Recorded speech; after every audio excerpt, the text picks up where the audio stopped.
This is not Saigon 1975. Saigon fell with President Gerald Ford in the White House. Ford tried to avoid blame by pointing his finger at congressional Democrats for having cut funding for any remaining operations. Voters also knew that the heart of the conflict had taken place under Presidents Lyndon Johnson and Richard Nixon.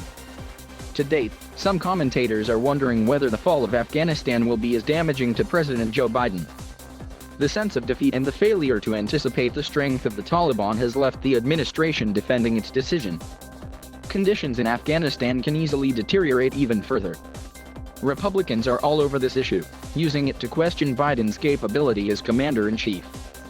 Former President Donald Trump, whose administration negotiated the deal to withdraw troops by May 1st, called on Biden to resign in disgrace. But the collapse of Afghanistan is unlikely to be a decisive political issue. Most importantly, the fall of Saigon was not the issue that led Ford to be defeated by Jimmy Carter in the 1976 election. Ford, whose approval ratings increased after April 1975, was brought down by many other issues that weighed heavily on the public. The dire state of the economy in the mid-1970s and the aftermath of Nixon's resignation following Watergate for the GOP were far more important. In this respect, Afghanistan is no Vietnam. Afghanistan is not an issue that most Americans have been following very closely. Even during the presidency of George W. Bush when the Afghan War was launched, Iraq was a much more prominent topic. The debate in recent years over whether we should have troops in Afghanistan had been one primarily reserved for foreign policy experts and talking heads in the media.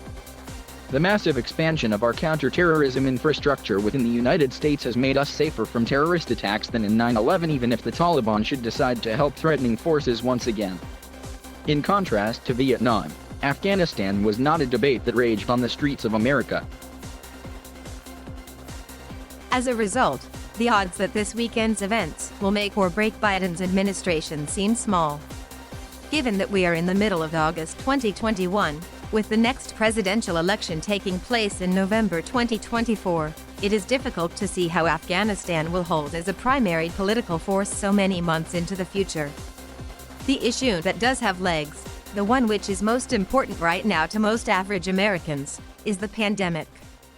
Afghanistan will not compete for attention with all the problems and challenges that are still posed by COVID-19. The pandemic impacts our health, our livelihood, our education, and our communities in a way that is far greater and more immediate than the position of the Taliban. To be sure, Afghanistan will remain part of the Republican political lexicon. The fall of Kabul will be like the question of who lost China, when Republicans in the early 1950s continued to blame Democrats for the fall of China to communism in 1949. It served as a symbol to conservatives that Democrats could not be trusted to be strong on defense.